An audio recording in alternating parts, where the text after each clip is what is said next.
وإذا مرضت فهو يشفين أشهد أن لا إله إلا الله عبده ورسوله أما بعد ما اجتمع قوم في بيت من بيوت الله يتلون كتاب الله ويتدارسونه بينهم إلا نزلت عليهم السكينة وغشيتهم الرحمة وحفتهم الملائكة وذكرهم الله في من عنده أما بعد. Sahabat-sahabat sekalian yang sama-sama mengharap kepada Allah Azza wa Jalla, Alhamdulillah atas berkat rahmat Allah Azza wa Jalla kita masih bisa mengadakan ta'lim pada siang hari ini, yang semoga dengan cara kita menuntut ilmu, dengan cara kita bertolak ilmu, menjadikan salah satu bentuk kita, usaha kita untuk menjadi orang-orang yang Allah ridai. Allahumma amin. Tak lupa salawat dan salam semoga selalu terlimpah curahkan kepada junjungan kita Nabi Muhammad SAW. Tak lupa kepada keluarganya, para sahabatnya, dan semoga sampailah kepada kita sebagai umatnya. Allahumma amin. Sahabat sekalian yang sama-sama mengharapkan dari Allah Azza wa Jalla, izinkan moderator sebelum kita masuki acara inti materi kajian bersama Ustaz Abu Ayyub radhiyallahu taala untuk membacakan sunan acara pada ta'lim siang hari ini. Insyaallah untuk acara yang pertama ada pembukaan, yang kedua ada isi materi yang akan disampaikan oleh Ustaz Abu Ayyub radhiyallahu taala, kesimpulan secara umum, dan yang keempat ada sesi tanya jawab, dan yang terakhir ada penutupan. Baik.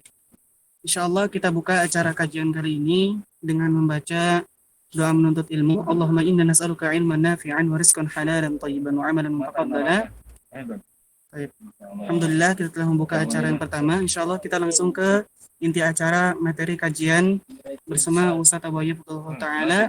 Kepada beliau waktu dan tempat kami persilahkan. Diharapkan untuk para sahabat sekalian untuk fokus selama Ustaz menyampaikan kajian agar bisa diambil faedah dari setiap materi yang Ustaz sampaikan. Barakallahu fiik wa sanallahu.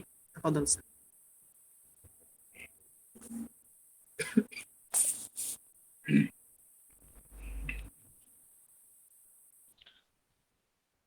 Bismillah, Assalamualaikum warahmatullahi wabarakatuh. Saudara Saud. Alhamdulillah, wassalatu wassalamu ala rasulillah wa ala alihi wa ashabihi wa man ittaba'ahum bi ihsanin ila yaumiddin. Sallama tasliman katsira amma ba'du. Ikhwati fillahi, azzani Allah wa iyyakum. Jamaah yang dirahmati oleh Allah Azza wa Jalla. Pertama-tama marilah kita panjatkan puja dan puji syukur kita kepada Allah Azza wa Jalla atas segala nikmat yang Allah Azza wa Jalla limpahkan kepada kita semua. Hingga detik ini Allah Tabaraka wa Ta'ala masih memberikan kepada kita izin, masih memberikan kepada kita kemampuan dan kesempatan untuk melanjutkan kajian rutin kita di dalam bahas kitab Al-Usul Ats-Tsalatsah, yang di mana di dalamnya Imam Muhammad bin Abdul Wahhab rahimallahu azza wa jal menyebutkan tentang 3 landasan pokok yang wajib diketahui oleh setiap muslim dan muslimah. Dimulai dari ma'rifatul abdi rabbah, pengetahuan seorang hamba kepada Rabbnya, kemudian ma'rifatul abdi dinah, pengetahuan seorang hamba akan agamanya, wa ma'rifatul abdi nabiyah, bagaimana pengetahuan seorang hamba kepada nabinya Muhammad sallallahu alaihi wasallam. Salawat serta salam semoga selalu tercurahkan dan terlimpahkan kepada junjungan besar Nabi kita Muhammad sallallahu alaihi wasallam, kepada para sahabat dan keluarga beliau ila yaumiddin. Ikhwati fillahi, a'azzani Allah wa iyyakum. Jemaah sekalian dirahmati oleh Allah Azza wa Jalla. Pada kesempatan yang lalu bersama kita sudah masuk ke dalam pembahasan anwa'ul ibadah.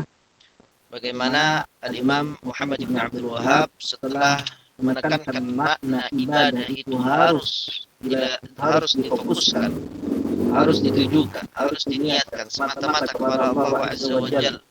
Dan beliau menukilkan perkataan para ulama salaf, al-khaliqu li hadhihi al-asya' wal mustahiqqu lil ibadah. Yang menciptakan alam semesta ini ialah satu-satunya zat yang berhak untuk disembah. Adapun seorang makhluk, adapun sesuatu yang diciptakan dia sama sekali tidak berhak untuk diibadahi. Makanya satu-satunya ilah yang berhak disembah itu adalah Allah Subhanahu wa Ta'ala. Setelah membahas tentang makna ini dan menekankan poin ini, Al-Imam Muhammad bin Abdul Wahhab rahimahullah azza wa jalla menyebutkan tentang anwa'ul ibadah, macam-macam ibadah. Ibadah-ibadah apa saja yang seharusnya seorang muslim fokuskan hanya kepada Allah Subhanahu wa taala. Dalam beberapa pertemuan yang lalu sudah kita bahas ya, bagaimana ibadah pertama yang dibahas oleh Syekh dalam kitabnya yaitu ibadah doa ya, ibadah doa. Nah, yang dimana seorang muslim dia harus menunjukkan doanya itu hanya kepada Allah Subhanahu wa taala. Kemudian ya, ada lagi ibadah khauf, rasa takut. Ada lagi ibadah roja, ya, harapan. Ada lagi ibadah at-tawakkul, ibadah tawakal. Dan ini semua adalah ibadah-ibadah yang dilakukan oleh seorang muslim menggunakan hatinya, ya. Mana ada ibadah yang dilakukan dengan badan, ada ibadah yang dilakukan dengan lisan, qauliyah, ada juga ibadah yang dilakukan dengan qalbiyah, dengan hati. Dan amalan hati, sekali lagi kita selalu ulang-ulang, dan ini selalu menjadi pembahasan kita, amalan hati tidak kalah pentingnya dibandingkan dengan amalan anggota badan dan amalan lisan. Ya, amalan hati itu tidak kalah pentingnya. Karena kata para ulama, ya, di antara adalah Abdullah bin Mubarak rahimahullah azza wa jalla, rubba amalin saghirin tu'azzimuhu niyah, wa rubba amalin kabirin tusaghiruhu niyah. Berapa banyak amalan-amalan yang agung, yang besar, puncak amalan dalam Islam, tetapi amalan itu menjadi remeh, menjadi receh di hadapan Allah Subhanahu wa taala disebabkan karena niatnya yang salah, niatnya yang tidak lurus, niatnya yang tidak benar. Ya, betapa banyak amalan yang kecil di hadapan manusia, ya, dipandang remeh di hadapan manusia, di mata manusia, tetapi amalan tersebut di sisi Allah Azza wa Jalla menjadi amalan yang sangat tinggi dan menjadi sangat agung. Itu diakibatkan akan lurusnya niat seseorang yang melakukan amalan tersebut. Jadi memang di antara amalan-amalan yang ada dalam kehidupan seorang muslim, niat ya atau amalan-amalan hati ini adalah merupakan amalan yang terpenting atau tidak kalah pentingnya dengan amalan-amalan yang lain. Baik, insyaallah tabaraka wa taala di pertemuan kita kali ini semoga Allah Azza wa Jalla memberikan kemudahan kepada kita semua. InsyaAllah tabaraka wa ta'ala kita akan masuk kepada pembahasan ibadah berikutnya yang disebutkan oleh Syekh Muhammad bin Abdul Wahhab rahimallahu azza wa jal setelah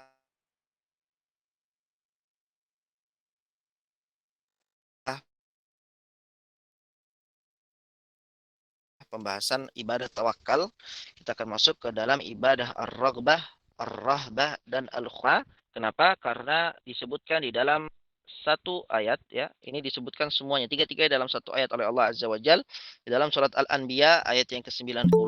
Allah Subhanahu wa ta'ala da'unana raghabaw wa rahabaw wa kanu lana khashi'in. Ya, kata Allah Azza wa Jalla sesungguhnya mereka ini para rasul, para anbiya adalah orang-orang yang selalu bersegera dalam mengerjakan perbuatan-perbuatan yang baik dan mereka ya berdoa kepada kami dengan harap dan cemas dan mereka adalah orang-orang yang khusyuk kepada kami. Baik, di sini Syekh Muhammad bin Abdul Wahhab rahimahullah azza wa jalla di dalam matan Al-Usul Ats-Tsalatsah menyebutkan yang kemudian nanti kita akan membaca syarahnya dari syarah Syekh Muhammad bin Shalih Al-Utsaimin rahimahullah azza wa jalla. Beliau katakan dalilur raghbati war rahbati wal khusyu'i qauluhu ta'ala. Dalil tentang raghbah, dalil tentang rahbah, dalil tentang khusyuk adalah firman Allah Subhanahu wa taala. Innahum kanu yusari'una fil khairati wa yad'unana raghaban wa rahaban wa kanu lana khashi'in. Dia berkata Syekh Muhammad bin Shalih Al-Utsaimin rahimahullah azza wa jalla, ya, ar-raghbah, raghbah ini maknanya adalah ya rasa penuh minat, ya, adalah berkeinginan untuk mendapatkan sesuatu yang ia cintai, sesuatu yang ia sukai. Jadi kalau seandainya ada seseorang yang sangat berharap untuk mendapatkan sesuatu yang ia sukai, yang ia cintai, maka dalam bahasa Arab itu juga disebut dengan ar-raghbah. Ini hampir-hampir sama dengan makna pembahasan ibadah sebelumnya yang kita bahas yaitu ar-raja, pengharapan. Tapi kalau di sini ya ar-raghbah ini maknanya lebih dalam dibanding ar-raja. Dan perbedaan persamaan-persamaan ini juga akan kita dapati ya di pembahasan al-khauf, al-khasyah dengan ar-rahbah. Ini kalau di dalam bahasa Indonesia semua maknanya sama, yaitu takut, ya, kekhawatiran, kecemasan, rasa takut. Tetapi dalam bahasa Arab itu dibedakan, dan ini menunjukkan bahwasanya bahasa Arab ini memiliki ya apa namanya makna yang lebih dalam, ya, sangat beraneka ragam makna yang terkandung di dalam bahasa Arab. Lebih kaya kosakatanya dibandingkan dengan bahasa Indonesia. Taib ar-raghbah,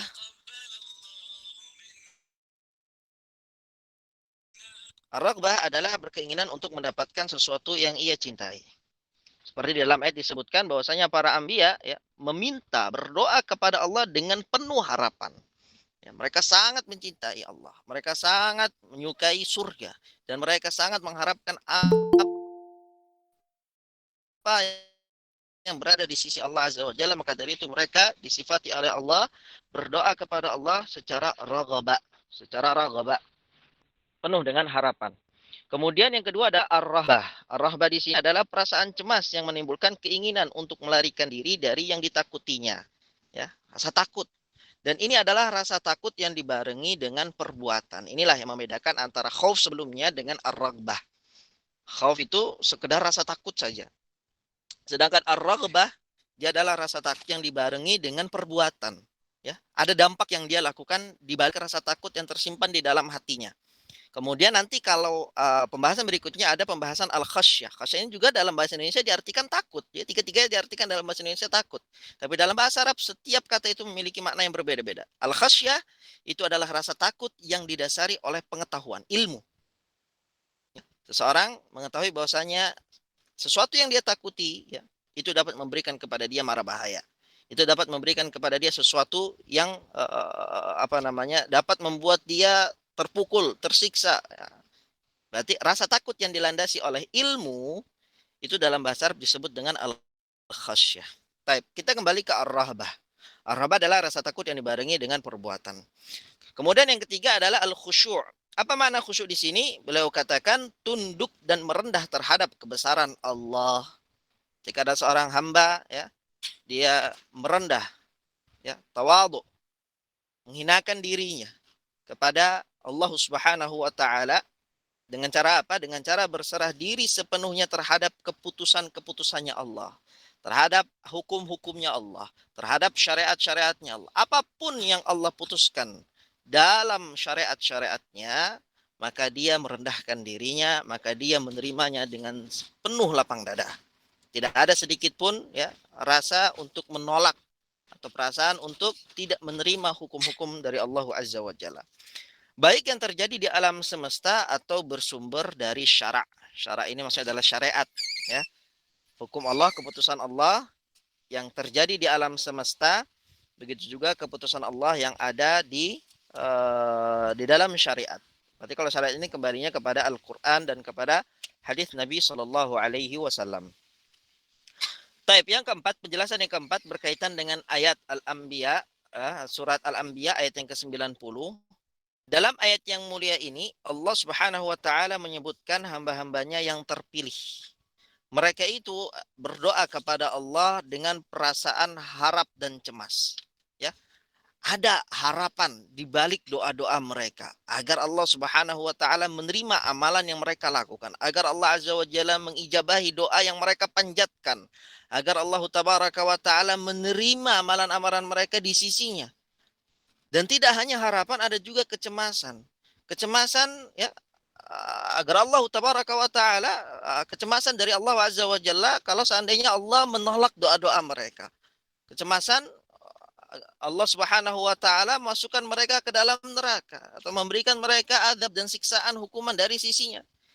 Jadi antara harapan dan apa namanya tadi kecemasan itu ada raghabah wa rahabah. Disertai perasaan khusyuk. Khusyuk ini bukan khusyuk misalnya tidak bergerak-gerak dalam sholat saja maknanya. Lebih luas dalam bahasa Arab. Khusyuk tadi kita artikan bahwasanya seorang hamba yang bertawadhu, merendahkan dirinya, menghinakan dirinya di hadapan kebesaran Allah Subhanahu wa taala. Ini adalah makna khusyuk yang dimaksudkan di dalam konteks ini. Doa dalam ayat ini mencakup doa permohonan dan doa ibadah. Ya, di dalam bab sebelumnya kita sudah membahas bahwasanya doa itu terbagi jadi dua. Doa ibadah dengan doaul masalah, doa masalah. Doaul ibadah ini harus difokuskan, harus diberikan, harus diserahkan hanya kepada Allah. Hanya boleh dipanjatkan hanya kepada Allah. Adapun doa ul mas'alah ini boleh ya dipanjatkan kepada Allah Subhanahu wa taala dan boleh diminta kepada selain Allah pada manusia dalam perkara-perkara yang mereka mampu untuk melakukannya. Baik, kemudian di sini dikatakan mereka berdoa dengan berharap sesuatu yang ada di sisinya, pahala, ganjaran, ya, surga yang ada di sisi Allah Subhanahu wa taala dan memperoleh pahala disertai rasa cemas terhadap siksaannya akibat dari dosa perbuatannya. Karena sesoleh apapun seorang manusia, ya, sesoleh apapun tingkatan ketakwaan seorang muslim, pastilah dia pernah berbuat salah. Dan ini tidak menafikan rahmat Allah Azza wa Jalla karena rahmat Allah itu sangat luas. Dan tidak menafikan juga seorang mukmin harus bersantai-santai dari dosa yang dia lakukan, tidak ya. Dia tetap harus mengingat ya dosa yang dia lakukan, ada kekhawatiran kalau seandainya Allah Subhanahu wa taala tidak mengampuni dirinya ya. Karena namanya seorang mukmin itu tidak pernah merasa berada di zona nyaman ya. Seorang mukmin tidak pernah merasa di zona hijau ya. Bagaimana Al-Imam Al-Hasan Al-Basri rahimahullah azza wa jalla, di mana perkataan beliau ini dinukilkan oleh Imam Al-Bukhari dalam sahihnya di dalam Kitabul Iman, bab khaufil mu'min min ayyahbata amaluhu wa huwa la yash'ur, bab ketakutan seorang mukmin terjatuh amalan-amalannya, terhapus amalan-amalannya sedangkan dia tidak tersadar ya. Ada itu kesyirikan tanpa disadari, ada itu kekufuran yang dilakukan seorang muslim sedangkan dia tidak sadar melakukan itu. Di antaranya yang dinukilkan oleh Imam Bukhari adalah perkataan Al-Hasan Al-Basri rahimahullah azza wa jalla, kata beliau, ma khafahu illa mu'minun wala aminahu illa munafiqun. Namanya nifaq, kata Imam Al-Hasan Al-Basri, tidak ada yang merasa aman darinya, tidak ada yang merasa aman dari kenifakan.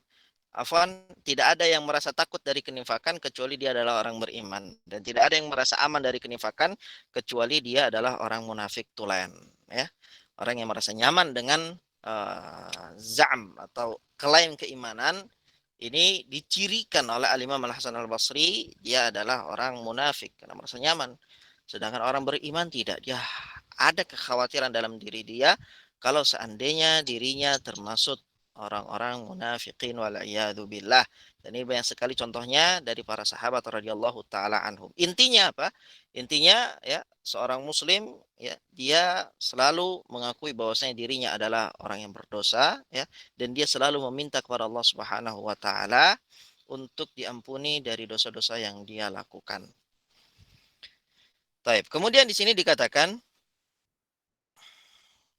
hendaknya seorang mukmin dalam mengabdi kepada Allah seimbang antara cemas dan berharap, ya, antara harapan dan kecemasan itu harus seimbang. Tidak boleh lebih antara satu dengan yang lain. Begitu juga dengan harapan yang kemarin kita bahas ya, ar-raja dengan al-khauf. Ini harus sama, seimbang. Kalau orang yang kemudian rajanya itu berlebihan dibandingkan khaufnya, maka dia akan banyak santainya, dia akan banyak meremehkan hukum-hukum di dalam Islam, ya. Dia terlalu berharap akan rahmatnya Allah Subhanahu wa taala dan tidak ada jaminan dia akan mendapatkan rahmatnya Allah. Tidak ada jaminan seseorang itu akan mendapatkan maghfirah dari Allah Azza wa Jalla atas dosa-dosa yang dia remehkan. Apalagi kalau peremehan itu sampai ke dalam tahap al-mujaharah, ya. Ini dikatakan oleh Nabi Shallallahu alaihi wasallam, "Inna ummati mu'afa illa al-mujahirin." Kullu ummati mu'afa illa al-mujahirin.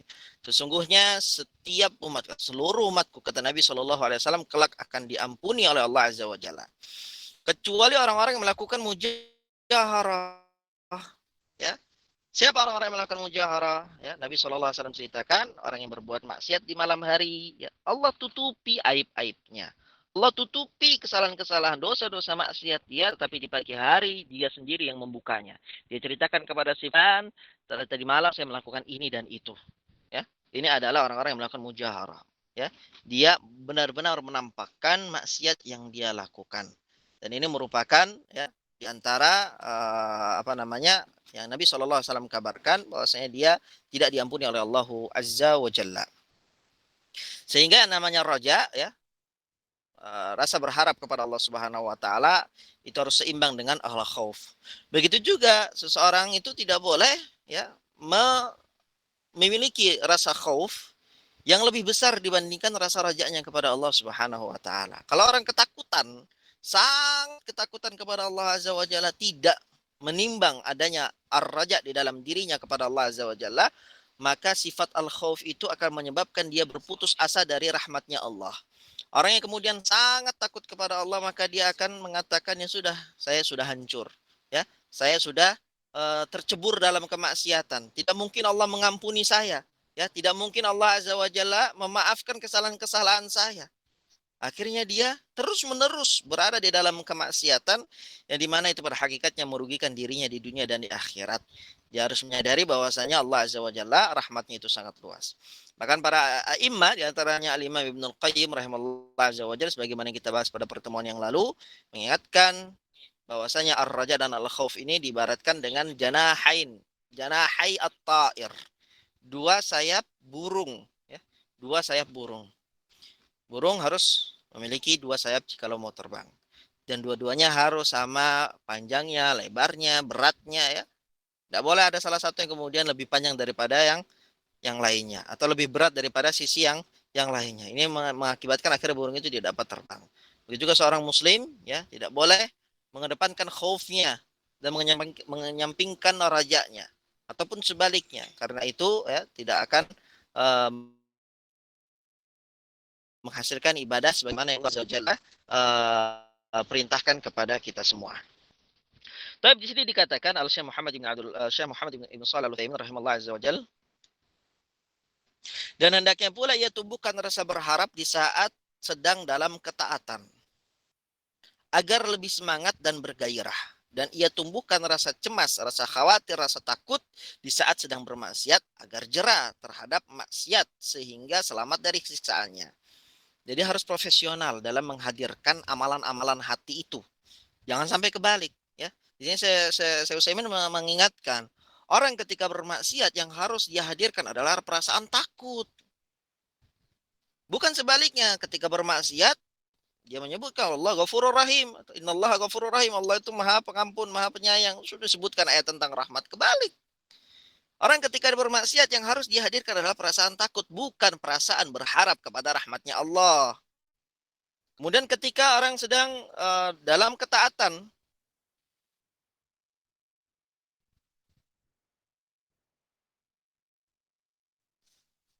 ketika orang sedang berada dalam ketaatan, dia sedang sholat, ya, dia sedang berpuasa, kemudian dia sedang melakukan ketaatan taqarrub kepada Allah Subhanahu wa taala, maka yang harus dihadirkan oleh perasaannya adalah ar-raja. Dia berharap agar Allah, ya, menerima amalannya. Ya, dia harus menghadirkan perasaan itu. Dia berharap, ya Allah, harap. Saya berharap agar Allah Azza wa Jalla, agar engkau menerima salatku, menerima puasaku, menerima, ya, amalan-amalan baikku, sedekahku, semua amalan-amalan baik yang dilakukan. Dia berharap kepada Allah. Beda antara yakin dengan berharap, beda, ya. Dia berharap. Kalau orang berharap itu akan terus meminta. Ya Allah terimalah, ya Allah terimalah amalan-amalan salehku, ya Allah terimalah amalan-amalan ibadahku. Berbeda dengan orang yang yakin. Orang yang yakin sudah dia. Orang yang yakin tidak akan pernah meminta lagi, tidak akan pernah mengetuk pintu doa kepada Allah Azza wa Jalla. Ya, ini sudah kita bahas waktu itu, ya. Di antara orang yang sombong itu, kata Allah Azza wa Jalla dalam Al-Qur'an, adalah orang-orang yang tidak mau berdoa dan meminta kepada Allah Subhanahu wa taala. Jadi ketika seseorang itu sedang melakukan ketaatan, dia harus menghadirkan perasaan ar-raja. Agar apa? Agar dia tidak berputus asa. Ya. Kalau keadaannya kita balik, ya, dia mau sholat, kemudian dia ingat dosanya, lalu kemudian dia ingat azab Allah, dia ingat, ya sudahlah, aku sudah terlanjur berdosa, sudah terlanjur menjadi orang yang bermaksiat kepada Allah, udah, aku nggak mau sholat. Ini orang yang berputus asa pada rahmat Allah. Jadi jangan sampai terbalik, ya. Melakukan ketaatan, hadirkan perasaan roja. Melakukan perbuatan maksiat, maka hadirkan perasaan khauf, takut kepada Allah Subhanahu wa taala. Sebagian ulama berpendapat hendaknya rasa berharap, ya, raja, atau di sini dalam peribahasa yang disebut dengan ar-raghbah, diperbanyak di saat sakit dan cemas di saat sehat. Orang yang sakit sedang lemah jiwa dan raganya, di mana mungkin, ya, ajal itu sudah dekat. Lalu kemudian dia pun meninggal karena sakitnya itu, ya. Dengan demikian ia dalam keadaan berbaik sangka kepada Allah. Ini pendapat ulama yang lain. Jadi ini kapan rasa roja dan khauf itu dihadirkan? Pendapat yang pertama mengatakan ar-roja itu dihadirkan ketika seseorang melakukan ketaatan, dan khauf itu dilakukan ketika dia melakukan maksiat. Kita selalu umizila. Ketika dia melakukan maksiat maka dihadirkan perasaan khauf. Ini pendapat pertama. Kemudian pendapat yang kedua, seseorang menghadirkan perasaan ar-roja ketika dia sedang sakit. Ya. Dia berharap kepada Allah Subhanahu wa Ta'ala. Kenapa? Apa ilahnya? Apa sebabnya ulama mengatakan seperti ini? Agar ketika seandainya Allah Azza wa Jalla cabut nyawanya, ketika dalam keadaan sakit itu dia dalam kondisi berbaik sangka kepada Allah Subhanahu wa Ta'ala. Kemudian, jikalau seandainya dengan dikatakan sini sebaliknya, jika sehat seseorang ya dalam keadaan sangat kuat dan berharap panjang umur sehingga timbul sikap lupa diri,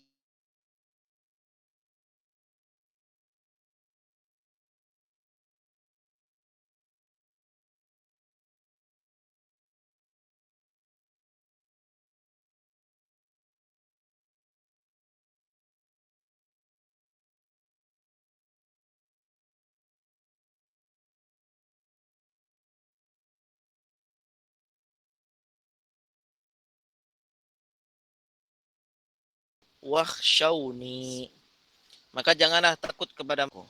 Ini kata Allah Azza wa Jalla di ayat 175 di dalam surat Ali Imran. Tapi berkaitan dengan al-khasyah. Khasyah, definisi khasyah adalah rasa takut yang dilatar belakangi, yang dilandasi pengetahuan terhadap kebesaran zat yang ditakuti. Jadi takutnya beralasan. Takutnya seseorang ya atas dasar ilmu, pengetahuan. Berbeda dengan khauf. Khauf itu bisa jadi orang itu ketakutan tanpa mengetahui hakikat sesuatu yang dia takuti. Kalau khasyah, dia takut kepada sesuatu dan dia tahu ya apa yang dapat diperbuat oleh sesuatu yang dia takuti itu kepada dirinya. Dan kesempurnaan kekuasaannya. Berdasarkan firman Allah Subhanahu wa Ta'ala dalam surat Fatir ayat yang ke-28, Allah Azza wa Jalla mensifati para ulama. Siapakah para ulama itu? Kata Allah Azza wa Jalla, innama yakhshallaha min ibadihil ulama'u.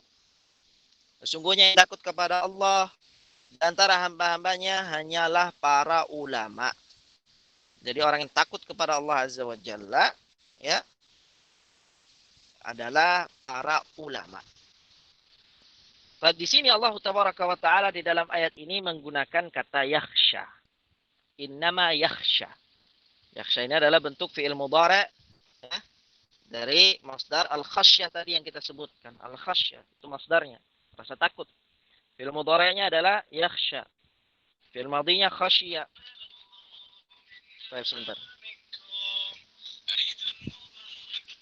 Baik, al-khasyah di sini qul lahu yadhhabun mubashara ila sarfah. Yadhhabun al-an. Baik. Jadi dikatakan yaitu orang yang paham dan mengerti akan keagungan Allah dan kesempurnaan kekuasaannya. Khasyah ini lebih khusus daripada khauf. Di sini saya Utsaimin jelaskan bahwasanya khasyah ini lebih khusus daripada khauf. Untuk membedakannya, perhatikan contoh berikut. Jika Anda takut kepada seseorang, tapi Anda tidak tahu apa memang dia mampu mencelakakan Anda atau tidak, maka ini termasuk khauf. Ya, kalau kita tidak tahu, ya, kita nggak tahu nih orang ini mampu mencelakakan kita atau tidak, maka dalam bahasa Arab ini disebut khauf. Tapi kalau seandainya Anda mengetahui secara pasti ya, bahwa orang tersebut dapat mencelakakan Anda, maka ini masuk ke dalam kategori khasyah. Kalau kita tahu orang ini mampu mencelakakan kita, ya, berdasarkan pengetahuan, maka ini masuk ke dalam khasyah. Dan inilah sayatun dalam hiya talabat minni lakin lam ukhbirha ba'd. Oh, yasta'dhinun. Sanadkhul. Ayo, mubashir. Jadi makna al-khasyah dan al-khauf di sini, makna al-khasyah dan al-khauf di sini kalau dalam bahasa Indonesia diartikan dengan takut, sedangkan dalam bahasa Arab memiliki makna yang lebih dalam, yang berbeda antara khasyah dengan al-khauf. Baik, berikutnya, ibadah berikutnya adalah ibadah al-inabah. Kata Syekh Muhammad ibn Abdul Wahab rahimahullah azza wa jal, wa dalilul inabati qawluhu ta'ala. Dalil tentang inabah adalah firman Allah Subhanahu wa taala dalam surat Az-Zumar ayat yang ke-54, wa anibu ila rabbikum wa aslimu lahu. Dan kembalilah kamu, ya, pada Tuhanmu dan berserah dirilah kepadanya. Ya, makna inabah ini, ya, ini akan disebutkan ada, ya, unsur-unsur kemiripan antara al-inabah dengan rujuk kembali bertaubat kepada Allah Subhanahu wa taala. Ya. Baik, al-inabah artinya adalah kembali kepada Allah dan berserah diri kepada Allah Subhanahu wa taala dengan mengerjakan ketaatan dan menjauhi maksiat. Inabah ini hampir mendekati makna taubat. Hanya saja inabah lebih lembut dibanding taubat karena ia mengandung makna bergantung dan berserah diri hanya kepada Allah Subhanahu wa taala. Berdasarkan firman Allah, ya, tadi ayat yang kita sebutkan dalam surat Az-Zumar ayat yang ke-54, wa anibu ila rabbikum wa aslimulah. Dan kembalilah kamu pada Rabbmu, itu kepada Allah Azza wa Jalla. Kembalilah kalian kepada Allah dan berserah dirilah kalian kepada Allah. Baik, dikatakan oleh Syekh Ibnu Utsaimin rahimahullah, yang dimaksud dengan firman Allah wa aslimu lahu, berserah dirilah kepadanya, adalah Islam menurut pengertian syar'i, yaitu tunduk kepada aturan syariat Allah. Karena Islam atau berserah diri kepada Allah itu ada dua macam, ya. Islam itu ada dua macam secara garis besar. Ada Islam kauni dan ada yang disebut dengan Islam syar'i. Apa yang membedakan antara keduanya akan kita bahas di sini, ya. Kalau Islam yang bermakna berserah diri kepada Allah, Islam berserah diri kepada Allah ada dua macam. Ada Islam kauni dan Islam syar'i. Islam kauni yaitu tunduk terhadap aturan Allah yang terjadi di alam semesta ini. Apapun keputusan Allah yang ada di alam semesta ini, maka mau dia kafir, mau dia munafik, mau dia muslim, mau dia mukmin, ya, semuanya tunduk dan taat kepada keputusan Allah di alam semesta ini, ya. Dan tidak ada satupun yang bisa mengelak, tidak ada satupun yang bisa mengingkarinya, ya. Ini adalah Islam kauni. Semua berserah diri kepada Allah, baik mereka mukmin maupun kafir. Ini punya keterkaitan dengan alam semesta. Aturan Allah, keputusan Allah yang ada dalam alam semesta. Dan ini bersifat umum bagi seluruh makhluk, baik yang di bumi maupun yang langit, semuanya. Ya, makhluk-makhluk Allah yang ada di bumi, makhluk-makhluk Allah yang ada di langit, ya, semuanya. Ini tunduk kepada Allah dalam urusan ini, yaitu Islam kauninya. Baik mukmin maupun kafir. Apakah dia baik maupun jahat, ya, semuanya tunduk terhadap aturan di alam semesta tanpa terkecuali berdasarkan firman Allah Subhanahu wa taala dalam surat Ali Imran ayat yang ke-83, walahu aslama man fis samawati wal ardi taw'an wa karhan wa ilaihi yurja'un, ya. Hanya kepada Allah lah, ya, berserah diri segala apa yang ada di langit dan apa yang ada di bumi, baik dengan suka maupun terpaksa. Suka di sini siapa? Orang-orang beriman, ya, orang-orang yang beriman kepada Allah Azza wa Jalla. Terpaksa siapa? Orang yang kemudian membangkang kepada Allah Subhanahu wa taala. Dan hanya kepada Allah lah mereka dikembalikan. Misalnya, di antara contoh Islam kauni ini, berserah diri kepada Allah, berserah diri kepada keputusan Allah, berserah diri kepada hukum Allah di alam semesta. Seorang yang terlahirkan, bahwasanya manusia itu dilahirkan dengan dua mata, ya, satu hidung, satu mulut, ya. Baik dia beriman kepada Allah maupun tidak beriman, dia akan menerima. Nah, ini keputusan Allah yang bersifat kauni, ya. Kemudian di antara contohnya yang lainnya, adanya rambut. Ini ciptaan Allah, baik orang itu beriman kepada Allah atau tidak, dia akan menerima, ya. Baik dia mukmin maupun kafir, dia akan menerima keputusan Allah yang kauni ini. Dia akan berserah diri pada Allah Azza wa Jalla. Sedangkan yang kedua, yaitu Islam syar'i. Islam syar'i. Apa maknanya Islam syar'i? Islam syar'i itu adalah tunduknya ya, seorang hamba terhadap aturan Allah yang ditetapkan dalam syariatnya. Kalau tadi berkaitan dengan alam semesta, berkaitan dengan penciptaan, maka Islam syar'i ini berkaitan dengan syariat Allah. Ya, apapun yang Allah tetapkan, apapun yang Allah apapun yang Allah jadikan hukum di dalam syariat-syariatnya, maka ketika ada orang berserah diri kepada hukum-hukumnya Allah, syariat-syariatnya Allah, maka dikatakan di sini dia ya melakukan Islam yang syar'i. Dan inilah ya kaum muslimin yang bersyahadat kepada Allah Azza wa Jalla. Bersyahadat asyhadu la ilaha illallah wa asyhadu Muhammadar Rasulullah. Siapapun orangnya ketika dia telah bersyahadat kepada Allah, bersaksi bahwasanya Allah adalah satu-satunya ilah yang berhak disembah, ya. Kemudian Muhammad adalah utusan Allah, berarti dia masuk ke dalam kategori Islam yang syar'i. Baik. Hal ini khusus bagi mereka yang mau mentaatinya dari kelompok para nabi dan orang-orang yang mengikutinya. Dalilnya banyak sekali ya, termasuk ayat-ayat Al-Qur'an disebutkan penulis kitab Al-Usul Ats-Tsalatsa di atas. Ini mengingatkan kepada kita sebuah hadis Nabi Shallallahu Alaihi Wasallam yang dikeluarkan oleh Imam Muslim di dalam sahihnya. Kata Nabi Shallallahu Alaihi Wasallam, ma yasma'u bi Yahudiyun wala Nasrani. Ya, tidak ada seorang Yahudi dan Nasrani pun yang mendengar. Ya, aku telah diutus, kata Nabi Shallallahu Alaihi Wasallam. Kemudian dia tidak beriman kepada aku, kecuali tempatnya adalah di dalam api neraka. Ya, jadi tidak ada itu toleransi yang berlebihan. Ya, Allah Subhanahu Wa Taala telah menetapkan bahwasanya inna dina indallahil Islam.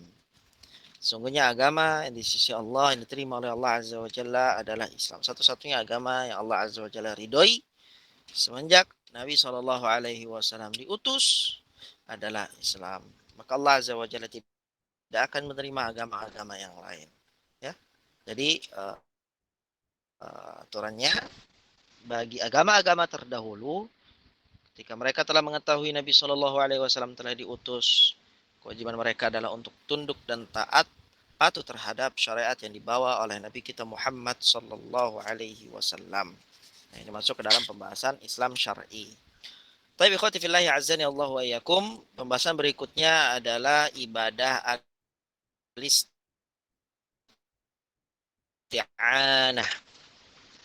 Di sini Syekh Muhammad Ibn Abdul Wahhab rahimahullah azza wa jalla menyebutkan wa dalilul isti'anati qauluhu ta'ala.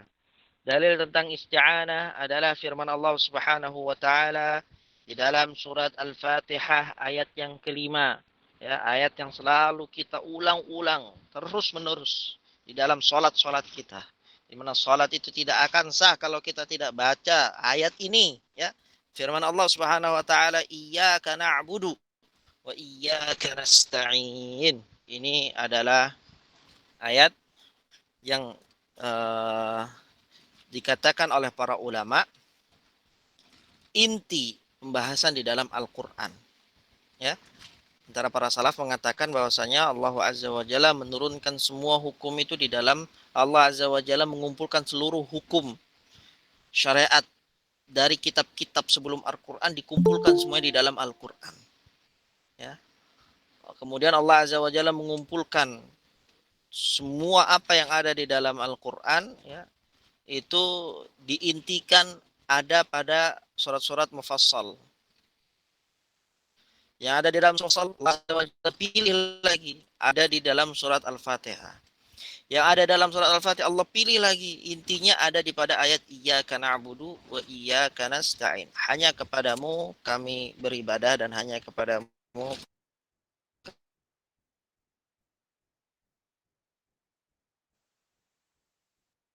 kami meminta pertolongan. Dan kemudian beliau menyebutkan sebuah hadis Nabi memohonlah pertolongan kepada Allah Subhanahu wa taala. Baik, Syekh Muhammad bin Shalih Al-Utsaimin rahimahullah azza wa jalla menyebutkan isti'anah adalah memohon pertolongan. Isti'anah itu adalah memohon pertolongan. Bentuk isti'anah, bentuk permohonan, ya, meminta kepada Allah pertolongan ada beberapa macam. Yang pertama adalah memohon pertolongan kepada Allah, yaitu permohonan yang mengandung sikap merendahkan diri yang total, secara totalitas ya, dari seorang hamba kepada Rabb-nya. Ya, benar-benar dia merendahkan dirinya di hadapan Allah, dia menghinakan dirinya di hadapan Allah, di hadapan kebesaran Allah Subhanahu wa taala, dan dia meminta memohon pertolongan kepada Allah. Ini masuk ke dalam isti'anah. Menyerahkan semua urusan kepada Allah dan meyakini bahwasanya hanya Allah lah yang bisa mencukupinya. Hanya Allah lah yang dapat mengijabahi, hanya Allah lah yang dapat mencukupi kebutuhan yang dia butuhkan. Maka isti'anah semacam ini tidak boleh diperuntukkan kecuali hanya kepada Allah ya. Jadi isti'anah itu nanti ada bermacam-macam. Nah, macam yang ini ya, macam yang pertama ini tidak boleh diperuntukkan kecuali hanya kepada Allah Subhanahu wa taala. Dalilnya apa? Dalilnya tadi ya dalam surat Al-Fatihah ayat yang kelima, Allah Subhanahu wa taala berfirman, Iyyaka na'budu wa iyyaka nasta'in. Hanya kepada Engkau ya Allah kami menyembah dan hanya kepada Engkaulah kami meminta pertolongan. Beliau katakan hal yang menunjukkan pengkhususan ya, isti'anah kepada Allah dalam ayat ini adalah didahulukannya objek yang berupa kata iyyaka. Jadi dalam pembahasan ilmu nahwu ya, objek atau maf'ul bih itu seharusnya berada di belakang. Harus berada semestinya dasarnya itu harus berada di belakang. Nah, ketika dimajukan ke depan, objeknya, susunan kata objek itu ketika dimajukan ke depan, berarti dia akan ya menunjukkan makna pembatasan. Sini disebutkan iyaka. Iyaka ini objeknya. Hanya kepadamu. Hanya kepadamu ini objek ya. Na'budu. Kami menyembah. Berarti ada subjek, ada predikat. Objeknya didahuluin tadi. Iyaka, hanya kepadamu. Maka dalam tata bahasa Arab, mendahulukan sesuatu yang semestinya diakhirkan. Seharusnya diakhirkan, tapi didahulukan. Ya, mendahulukan sesuatu yang semestinya diakhirkan menunjukkan pembatasan dan pengkhususan. Oleh karena itu, barang siapa yang memalingkan hal tersebut kepada selain Allah, maka ia telah berbuat kemusyrikan yang menjadikannya keluar dari agama. Jadi bisa, aslinya itu ayatnya itu na'buduka, kami menyembahmu, ya. Tapi ketika K-nya itu dimajukan ke depan menjadi iyyaka na'budu, memberikan makna yang lebih. Ya Allah, hanya kepadamu. Hanya kepadamu. Kami menyembah. Tapi kalau cuma na'buduka, kami menyembahmu. Ya. Dalam bahasa Arab, makna-makna yang seperti ini bisa saja menyembahmu, menyembah selainmu, itu bisa. Kalau na'buduka. Tapi kalau iyyaka na'budu, maka kami hanya menyembahmu. Tidak boleh menyembah selainmu. Nah itu. Ya, kalau kita dalami Al-Quran ini, maka kita akan mendapatkan ya, berbagai macam faidah-faidah yang dapat melunakkan hati kita. Al-Quran ini, ya, makanya Allah Azza wa Jalla menurunkan Al-Quran dengan bahasa Arab. Karena bahasa Arab ini sangat luas maknanya. Ya. Makna-makna terkandung dalam bahasa Arab ya, itu tidak bisa diwakili atau sangat sulit untuk diwakili dengan bahasa-bahasa yang lain. Sehingga seseorang ya, ketika dia memahami bahasa Arab, kemudian dia mentadaburi Al-Quran sesuai dengan bahasa yang Allah Azza wa Jalla turunkan Al-Quran dengannya, yaitu dengan bahasa Arab, makin akan menambah keyakinan dia, menambah keimanan dia kepada keagungan, kebesaran dari Allah Azza wa Jalla. Baik. Kedua, yaitu bentuk isti'anah yang kedua adalah memohon pertolongan kepada makhluk yang mampu untuk melakukannya. Ya, dia meminta kepada orang untuk melakukan sesuatu dan orang itu mampu ya, melakukannya. Sesuatu yang mampu dilakukan oleh manusia. Ini tergantung macam pertolongan yang ia minta. Jika dalam kebaikan, maka hal tersebut diperbolehkan bagi yang minta tolong dan dianjurkan bagi yang menolong berdasarkan firman Allah Subhanahu wa taala dalam surat Al-Maidah ayat yang kedua, wa ta'awanu 'alal birri wat taqwa. Ya. Kata Allah Azza wa Jalla, dan tolong menolonglah kamu dalam mengerjakan kebaikan dan ketakwaan. orang yang meminta pertolongan dalam hal kebaikan dan ketakwaan, yang dimana itu mampu untuk dilakukan oleh manusia, maka itu diperbolehkan baginya. Bagi orang yang dimintakan kepadanya pertolongan, maka dianjurkan dia untuk memberikan pertolongan kepada orang yang meminta. Apa dalilnya? Wa ta'awanu 'alal birri wat taqwa. Dan salinglah tolong menolong kalian dalam mengerjakan kebaikan dan ketakwaan.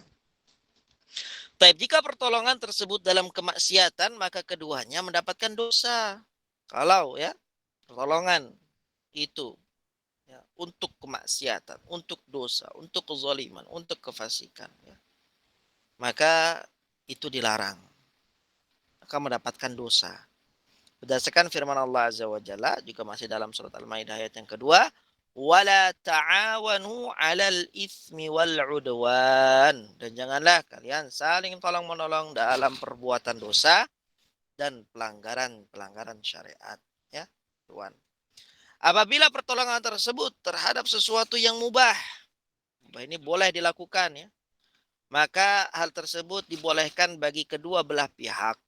Dan mungkin yang menolong mendapatkan pahala atas kebaikan yang ia lakukan untuk orang lain. Maka bagi yang diminta pertolongan, ya, kepadanya dianjurkan secara syariat untuk memberikan pertolongan. Jadi kalau perkara itu hukum asalnya adalah mubah, ya, mubah, diperbolehkan. Kemudian kita diminta orang lain untuk melakukannya atau untuk membantu dia dalam perkara tersebut, walaupun mubah, tapi kalau kita ikhlas membantu dia karena Allah Subhanahu wa taala, maka kita akan mendapatkan ganjaran pahala dari Allah Azza wa Jalla.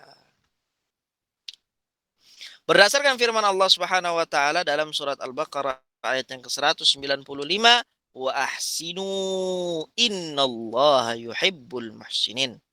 Berbuatlah kalian kebaikan, ya, berbuatlah kebaikan. Sesungguhnya Allah mencintai orang-orang yang berbuat baik, ya. Jadi seorang mukmin ini harus mampu untuk menyebarkan kebaikan. Apapun yang dapat dia lakukan, ya. Kebaikan dalam Islam itu sangat terbuka dan sangat banyak sekali, ya. Sehingga kebaikan dalam Islam ini sangat banyak, ya. Apapun yang dapat dilakukan oleh seorang muslim, maka hendaknya dia lakukan. Kalau seandainya dia diberikan kemudahan dalam bentuk sedekah, dalam bentuk harta, dia memberikan kebaikan melalui bab itu.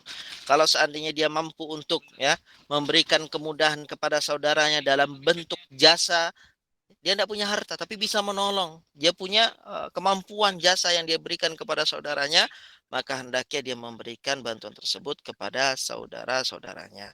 Dia mengingatkan kita kepada sabda Nabi Shallallahu Alaihi Wasallam, wallahu fi aunil abdi ma kana al abdu fi auni akhihi. Sesungguhnya Allah Azza wa Jalla senantiasa menolong seorang hamba, ya, selama hamba tersebut menolong saudaranya. Ya. Jadi dalam hadis tersebut Nabi Shallallahu Alaihi Wasallam memberikan penjelasan bahwasanya pertolongan Allah kepada seorang hamba itu tergantung dari bagaimana dia menolong saudaranya. Kalau kita mau mendapatkan pertolongan dari Allah Subhanahu wa taala, kuncinya kata Nabi satu, tolong saudaramu. Maka pertolongan Allah akan menghampirimu, ya. Tapi kalau seandainya seorang hamba itu tidak mau menolong saudaranya, ya, maka dapat dipahami di sini dia akan susah sekali untuk mendapatkan pertolongan dari Allah Subhanahu wa taala. Karena pertolongannya Allah kepada seorang hamba itu bagaimana, ya, tergantung bagaimana muamalah seorang manusia kepada saudaranya.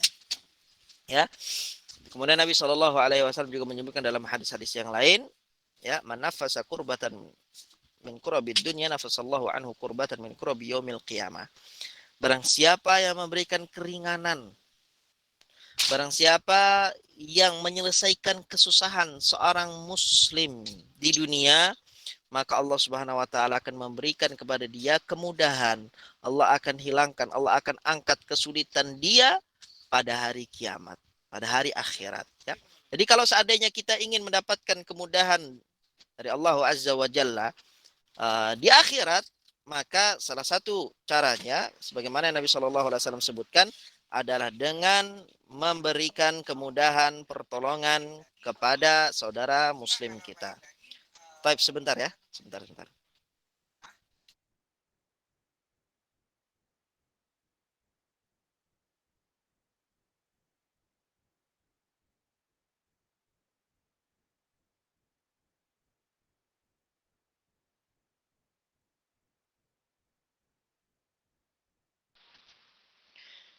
Ketiga, bentuk isti'anah yang ketiga adalah memohon pertolongan kepada Allah, memohon pertolongan kepada makhluk hidup yang ada di hadapannya.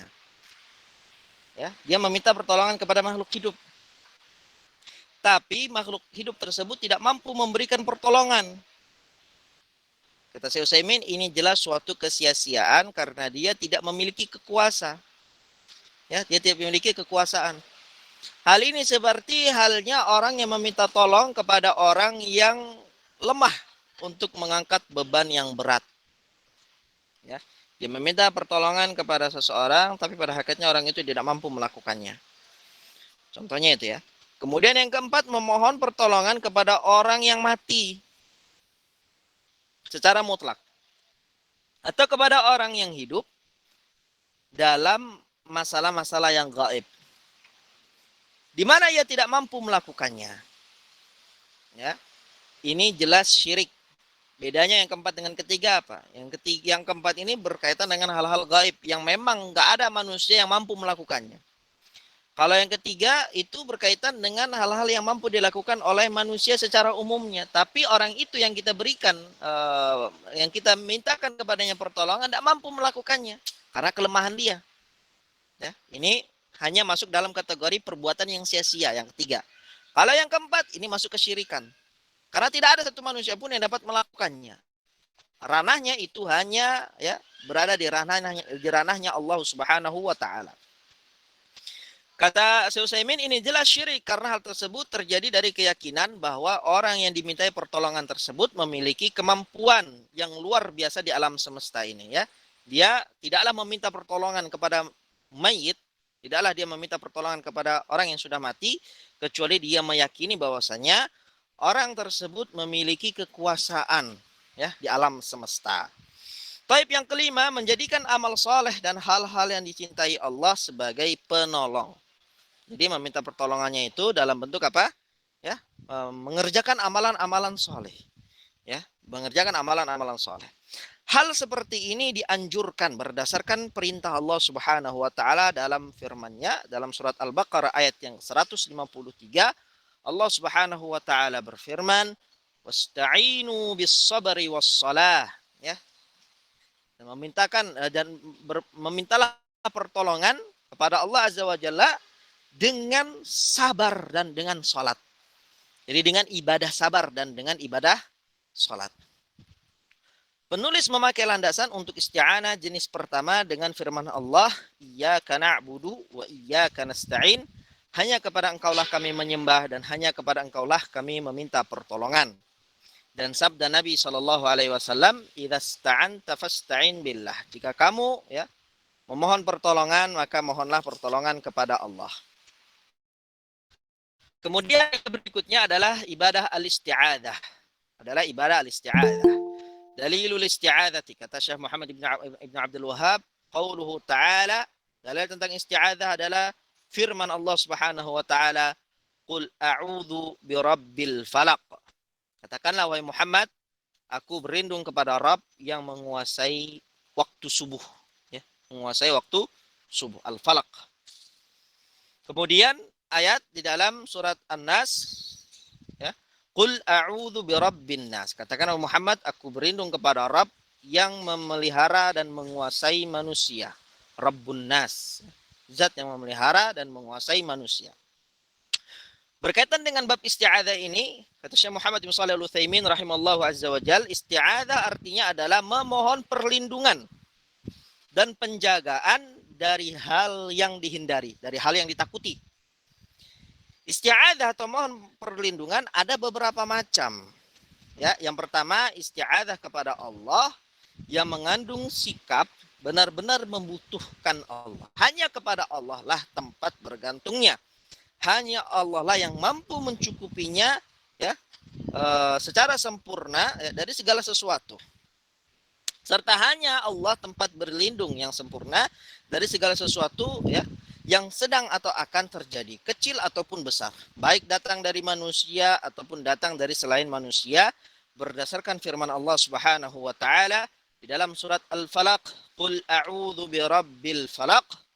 min syarri ma khalaq. Katakanlah Muhammad, aku berlindung kepada Rabb yang menguasai waktu subuh dari kejahatan makhluknya atau kejahatan apa yang Allah ciptakan. Dan juga firman-Nya, ya, firman Allah Azza wa Jalla dalam surat An-Nas, "Qul a'udzu birabbin nas, malikin nas, ilahin nas, min syarril waswasil khannas, alladzi yuwaswisu fi sudurin nas, minal jinnati wan nas." Ini ayat yang familiar, yang banyak dari kaum muslimin membacanya. Tapi banyak dari kaum muslimin pula yang lalai dari mentadabburinya.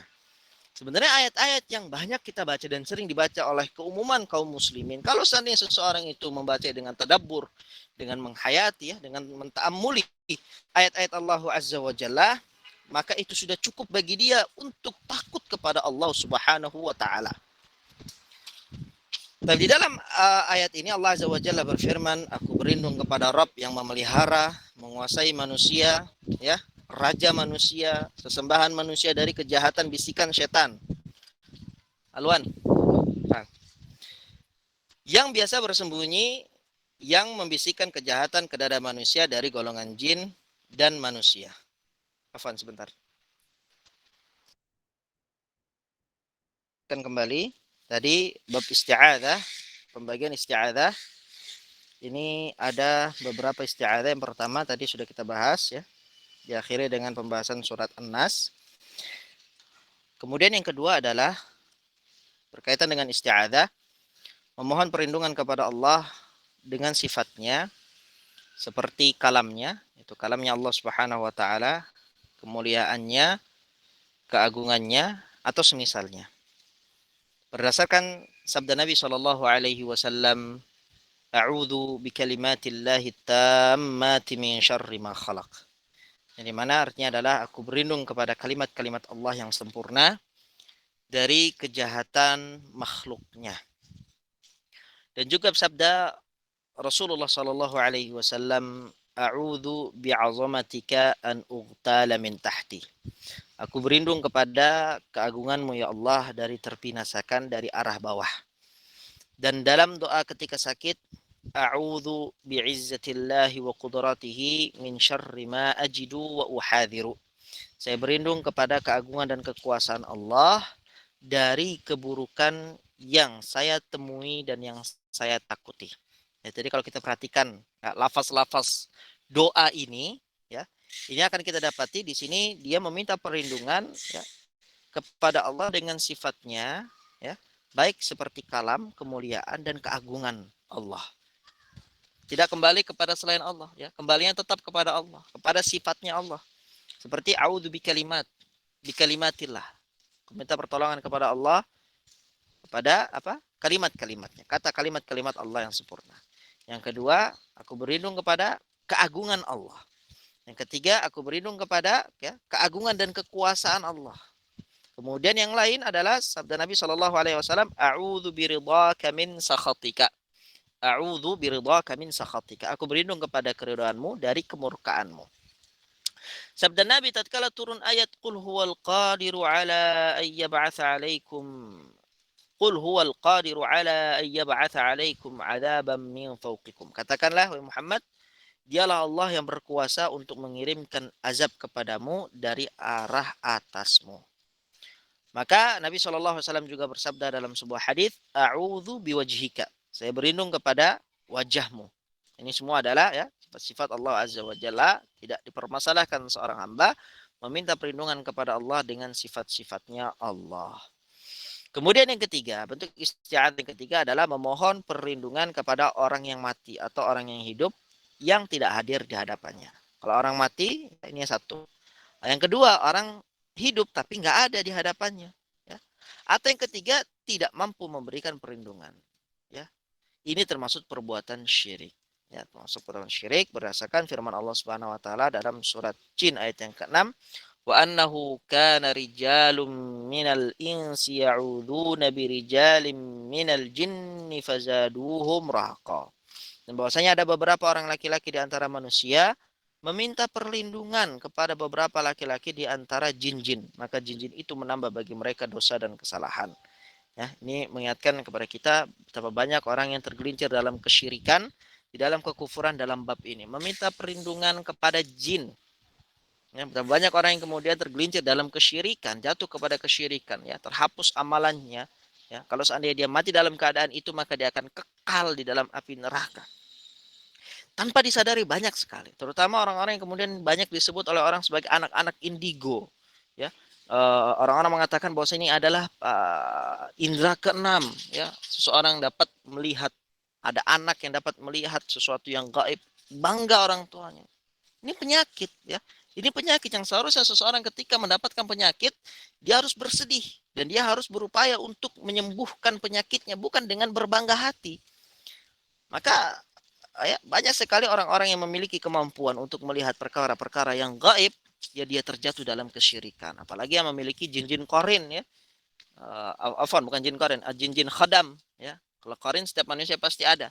Yang dipermasalahkan di sini adalah khadam, ya. Jin nasab, ya. Dari orang tuanya, dari nenek kakeknya, dari buyut-buyutnya dititipkan untuk menjaga keturunannya, dan cucunya ini ataupun anaknya merasa nyaman dengan penjagaan dari jin. Dia mampu berinteraksi dengan jin-jin tersebut, ya. Bahkan tanpa disadari dengan permintaan-permintaan pertolongan, ya, perlindungan yang dia panjatkan kepada si jin, dia terjatuh di dalam kesyirikan. Walaupun dia tidak sadar. Jadi hati-hati, ya. Banyak sekali kasus-kasus indigo yang anak pribadi temui, ya, secara tidak sadar dia meminta pertolongan kepada jin yang menjaga dirinya.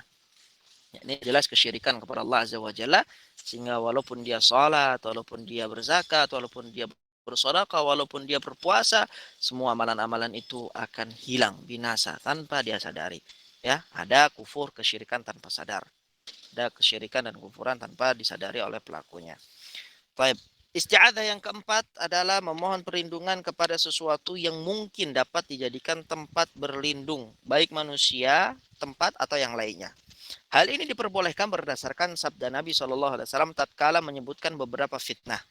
Kata Nabi SAW, ya, man tasyarafa laha tastashrifhu wa man wajada malja'an aw ma'adan falya'udz bihi. Barang siapa, ya, mencari-carinya, ia akan terjerat olehnya. Dan barang siapa yang mendapat tempat untuk berlindung atau berteduh, maka hendaklah ia berlindung dengannya. Dan Nabi SAW menjelaskan bentuk perlindungan dengan sabdanya, faman kana lahu ibilun falyalhaq bi ibilih. Barang siapa yang memiliki onta, hendaknya dia mengejar ontanya. Ini diartikan mengurusi, kurang tepat, ya. Mengejar ontanya. Untuk apa? Berlindung di balik ontanya dari fitnah. Hadis ini diriwayatkan oleh Imam Muslim. Di dalam Sahih Muslim disebutkan dari Jabir bin Abdullah radhiyallahu taala anhuma bahwa seorang wanita dari Bani Makhzum, ya, hadisnya ada di Sahih Muslim, seorang wanita dari Bani Makhzum melakukan pencurian. Lalu dihadapkanlah wanita tersebut kepada Nabi SAW. Kemudian ia meminta perlindungan kepada Ummu Salamah, istrinya Nabi SAW. Ya, dia bermasalah dengan kasus pencurian, tapi dia meminta pertolongan kepada Ummu Salamah, istrinya Nabi. Apa kata Nabi SAW? Lau kanat Fatimah sarakat laqata'tu yadaha. Walaupun Fatimah bintu Muhammad yang mencuri, niscaya akan aku potong tangannya.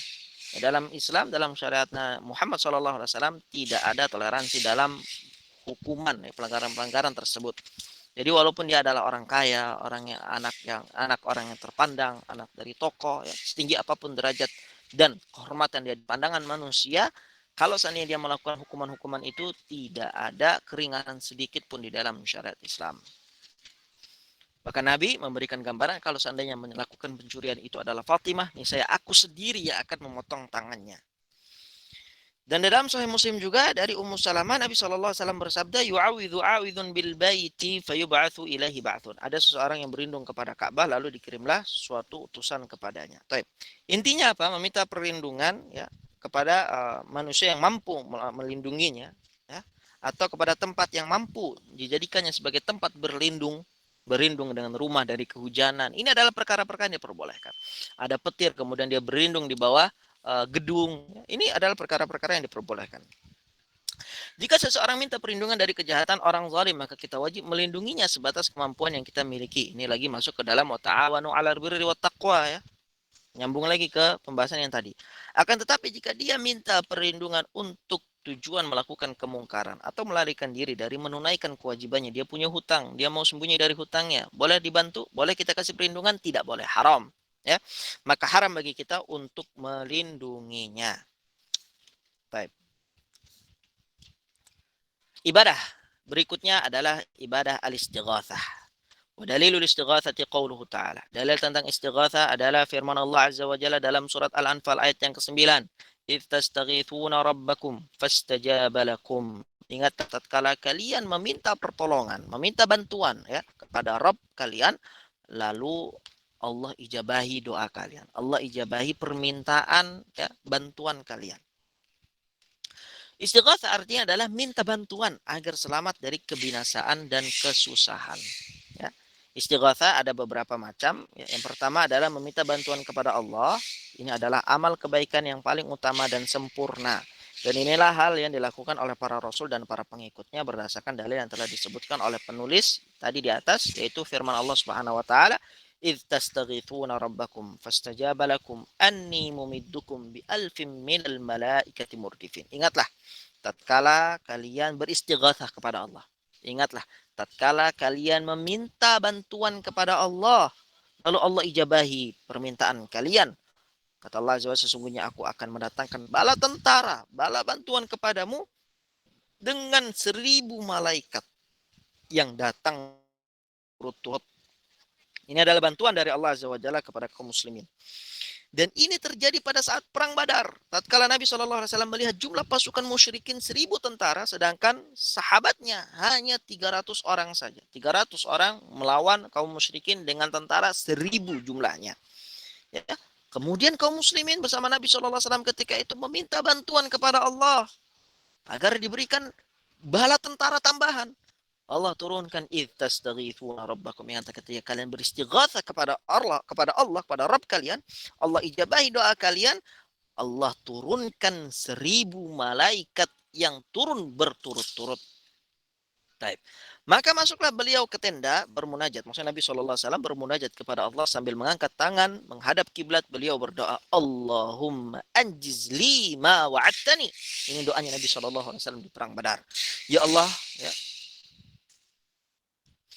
laksanakanlah apa yang engkau telah janjikan kepadaku ya Allah. Lakukanlah apa yang, berikanlah kepadaku apa yang telah engkau janjikan kepadaku. Allahumma in tuhlik hadhil isabah min ahlil islami la tu'bad fil ard. Kata Nabi SAW, ya Allah, jika engkau binasakan pasukan Islam ini, ya, maka tidak akan ada lagi ya kaum muslimin yang menyembahmu di atas muka bumi ini. Nabi SAW terus meminta bantuan dan pertolongan dari Allah sambil terus mengangkat tangan sampai sorbannya terjatuh dari pundaknya. Lalu Abu Bakar As-Siddiq radhiyallahu taala anhu memungut sorbannya dan mengembalikannya lagi kepada Nabi di atas pundak beliau. Kemudian dari belakang Rasulullah SAW berkata, dari belakang Rasulullah, Abu Bakar berkata, wahai Nabi, ini kata siapa? Kata Abu Bakar, wahai Nabi, cukuplah permohonanmu kepada Rabbmu. Sesungguhnya dia akan memenuhi janjinya. Ya. Lalu turunlah ayat tersebut, yaitu ayat yang ke-9 di dalam surat Al-Anfal. Kemudian bentuk istighatsah yang kedua adalah meminta bantuan kepada orang mati atau orang hidup yang tidak hadir di hadapannya dan tidak mampu memberikan bantuan. Ini tergolong syirik karena ia berkeyakinan orang tersebut memiliki suatu kekuatan luar biasa, ya, memiliki kekuasaan di alam semesta ini. Sehingga secara tidak langsung ia memberikan kepadanya sebagian sifat rububiyahnya Allah. Ya.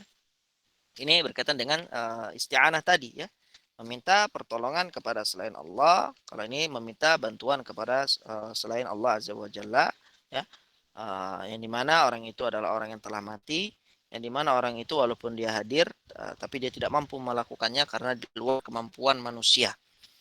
Maka ketika meminta bantuan dalam hal tersebut atau kepada orang-orang tersebut, ini akan jatuh ke dalam kesyirikan.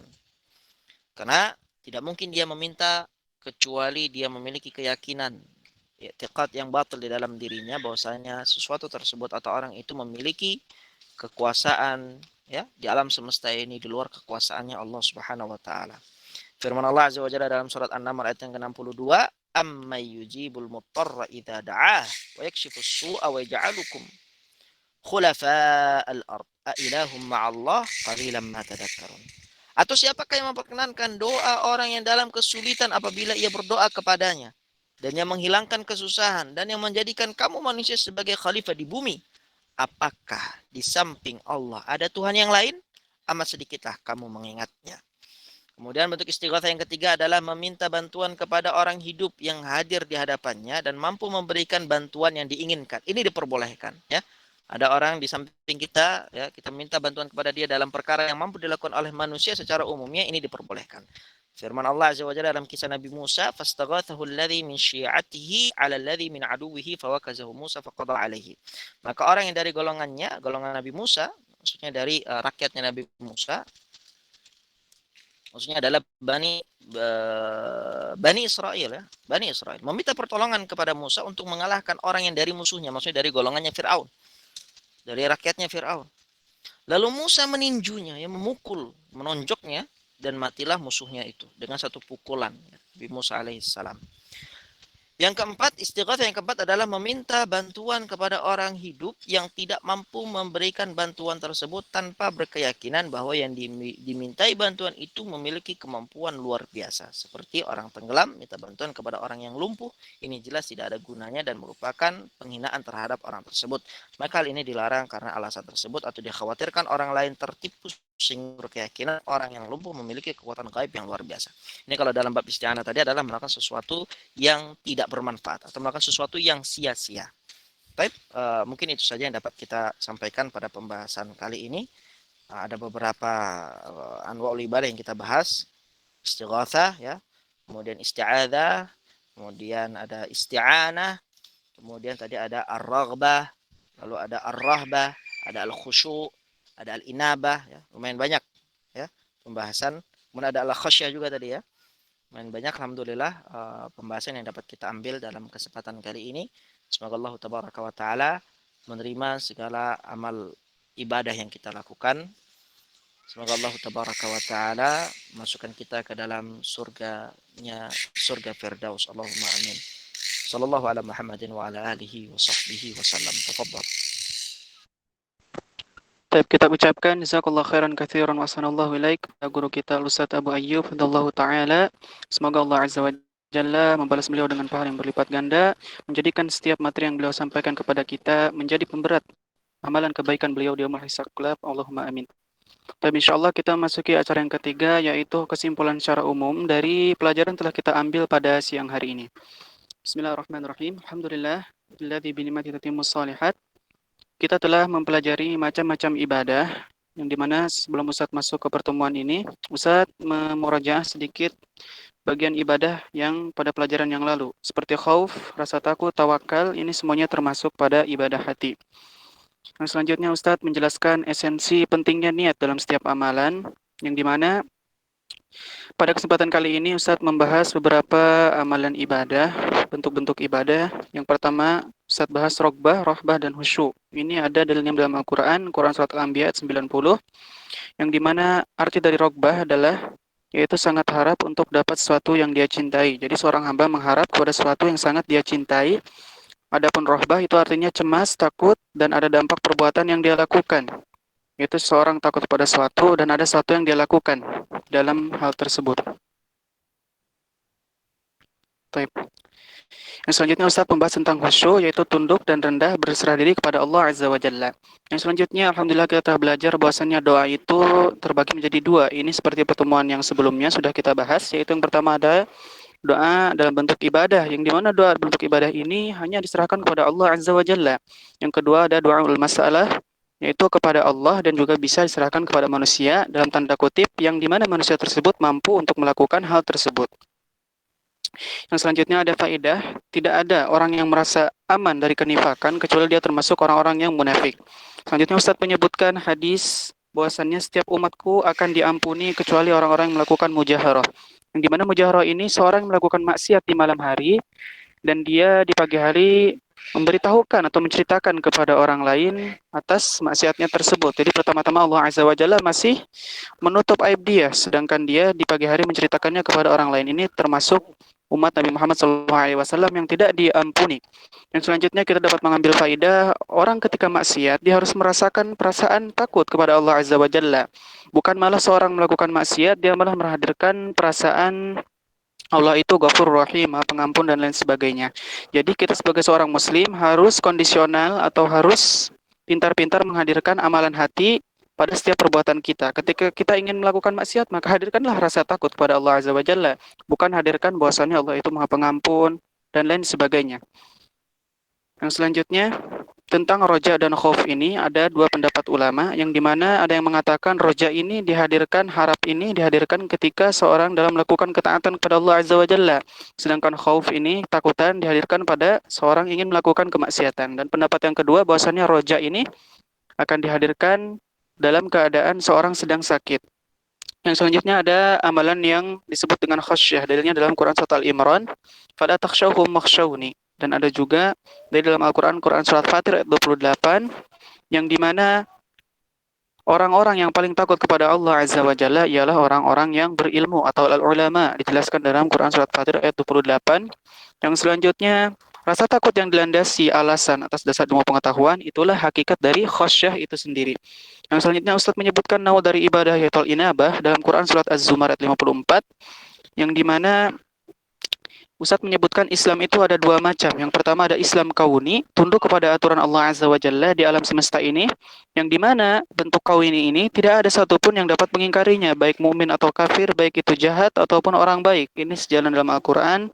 Quran Surat Al-Imran ayat 83, misalnya Allah Azza wa Jalla memberikan rambut kepada orang kafir misalnya, atau orang tidak yang beriman.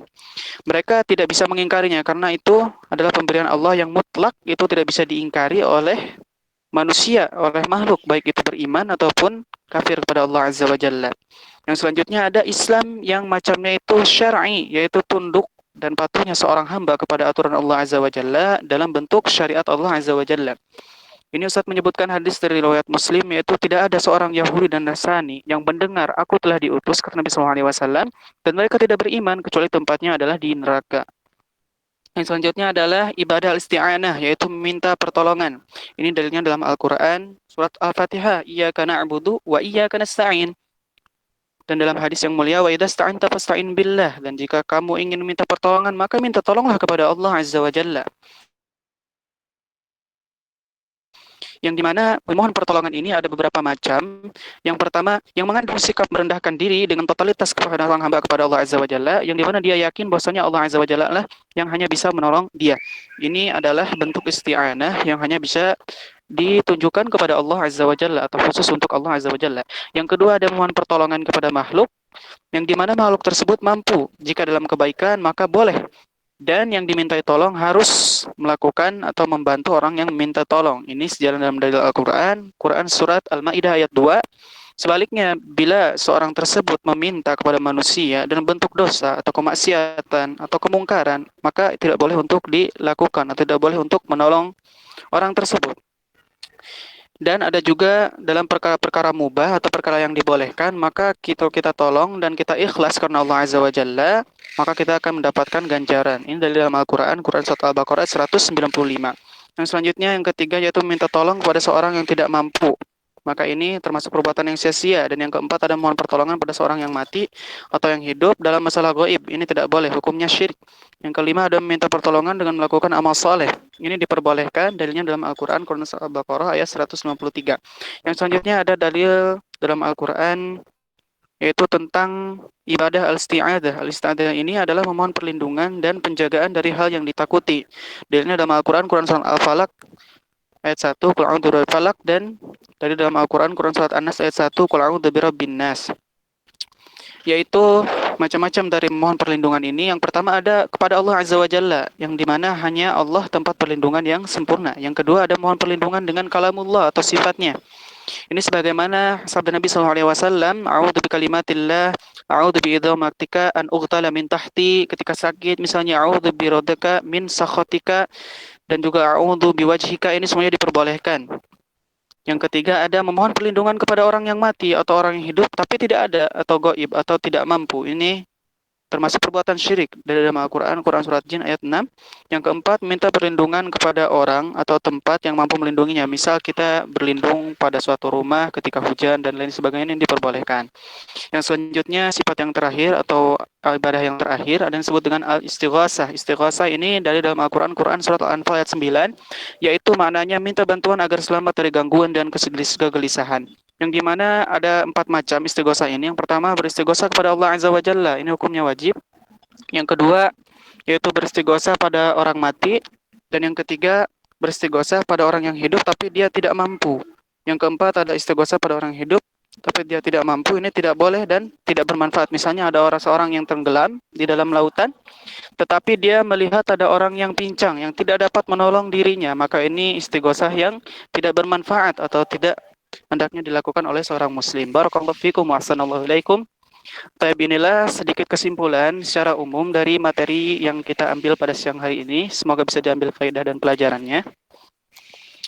Untuk acara yang keempat, sesi tanya jawab ini insya Allah akan kita bahas pada pertemuan yang akan datang. Barakallahu fikum wa ahsanallahu ilaikum. Baik, kita lanjut kepada acara yang terakhir yaitu penutupan. Alhamdulillahilladzi bi ni'matihi tatimmus shalihat. Kita telah selesai melakukan ta'lim kita.